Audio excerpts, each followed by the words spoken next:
Well, hey!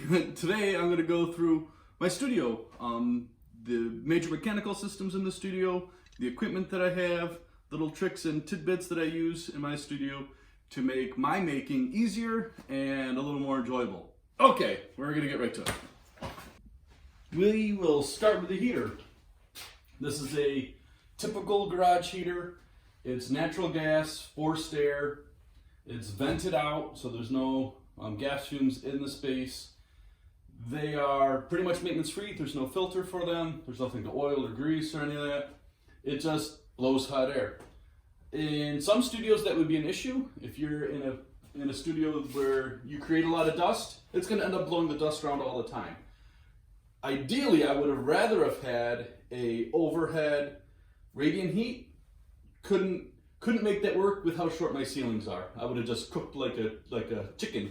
The other part of that is a programmable thermostat, so I can set it. I know I'm not going to be out here at 1 o'clock in the morning. The heat goes down. This is the hot water heater. It's a tankless version. It's natural gas. It's pretty much hot water on demand, which has a little bit of a drawback with an inexpensive small unit like this, and that the hotter you want the water, the slower it goes through the system. So it's not for filling tubs or anything. It's perfect for a small ceramic studio because I don't need a whole lot of hot water when I need it, and it's not like it's storing hot water all the time. We're gonna follow the water. So I plumbed it all with PEX. So the supply unit is, because my studio is detached, is underground, comes through the wall, and it goes up through the hot water heater, and then over, and we'll go over to Mr. Sink. Hello, Sink. So this sink, and I'll post a link in the descriptions, is from Home Depot. It's a full unit. It comes with the basin, it comes with the cabinet, and it comes with the faucet. Underneath here is the trap. This is more complicated than it needs to be. If I was going to do it again, I'd do it a little differently. And when I've installed these for friends and another place, I did do it differently. I just put one big tub in. But I'll show you this. So it comes out through the pipe, goes in here, and then it settles in here. The big stuff sinks to the bottom. The smaller things come out and go in this one and sink. And it finally goes out the side there. And that gets put out to a dry well outside. Not as important, but we have, as a studio system, I've got Wi-Fi out here. I do a lot of live streaming and Netflix and all that kind of stuff. So I have a Google Wi-Fi hotspot, but I also have Cat 6 cable. So when I ran the wire for the, when I ran the conduit for the hot water and water, I decided, well, if I'm gonna run, I'm just put an extra big conduit in, and I was able to run Cat 6 through later. So that can hook up to the computer. So it's a little faster internet uploading videos and stuff. Lighting, I guess that's a pretty important one, right? So I went with the cheap fixtures and spent a little more on the bulbs. These are both cool and warm LEDs that had the brightest or the most amount of light per bulb.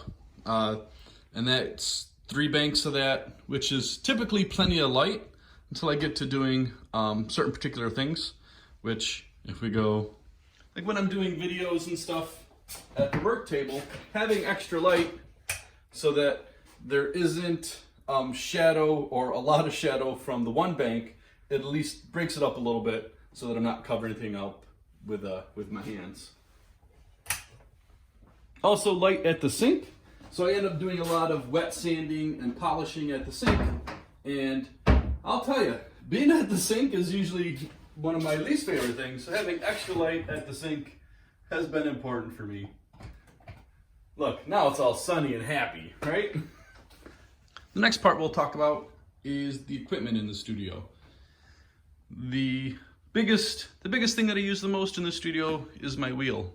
This one is a Solder S100. They are a beautiful wheel. They're beautiful to use. They're a pretty wheel. It's not all hard plastic and stuff. They take a Brent splash pan. I bought a black one because it's nicer.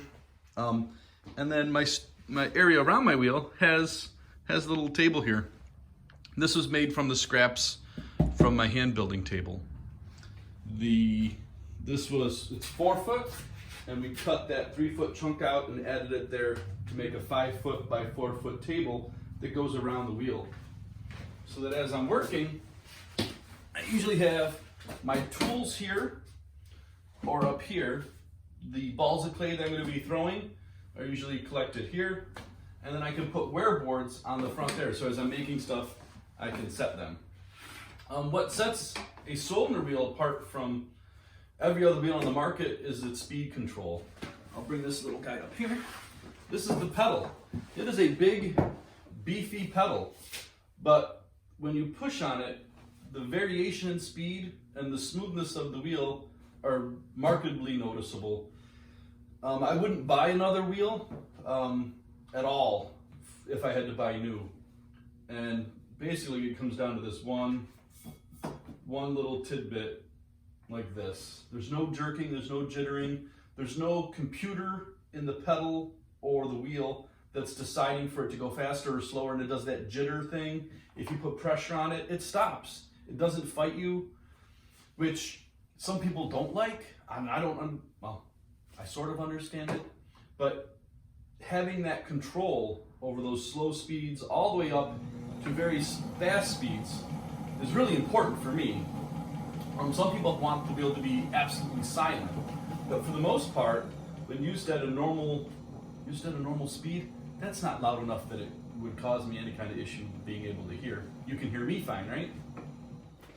Like I had said earlier, a lot of my business is doing workshops, and reclaiming clay is a really important part of my workshop process, and that everything that people make in the workshops, they end up wrecking. So all that clay then has to be recycled. And that's pretty much what I use for my own work. So in terms of recycling clay, this is where it starts. This is a Walker Pug Mill. It is not a safe piece of machinery. They went out of business because of people being injured by them. I have it in my studio. I'm very conscious of what this can do to me, and I treat it with a lot of respect. The thing that varies between this and any other pug mill on the market is that it has fixed blades in the hopper, and then there are blades on a shaft, and they come pretty close together. So as the clay is getting worked, it's chopping up all the inconsistency before it pugs it out.